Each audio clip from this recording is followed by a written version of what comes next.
isa-isahin man natin silang lahat dito, pare-pareho lang sila ng ikukwento. Lahat sila inulan, lahat sila binaha, lahat sila nasiraan ng bahay, lahat sila nawala ng ari-arian. Karamihan sa kanila namatayan, hindi lang isa. Yung iba hanggang ngayon nag-iisip pa kasi hindi nila alam kung patay na o hindi pa dahil hindi pa nila nakikita. Hanggang ngayon, nagduduso pa rin sila kahit wala ng ulan. Bago sila natutulog, nararamdaman pa rin nila, naririnig pa rin nila yung ulan sa bubong. Hindi nila ito makakalimutan agad. Kaya tayo na wala sa posisyon nila, huwag din natin silang makalimutan agad. Ipaglaban natin sila.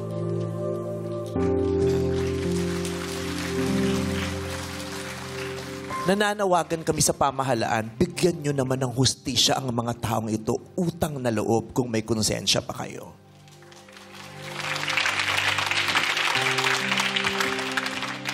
Merong may kasalanan kung bakit nangyari ito sa inyo. Ang ulan, ang bagyo, pangkaraniwang nangyayari yan. Pero nung yung ninakawan kayo ng pangprotekta sa inyo, hindi yan pangkaraniwan. At dapat may managot doon.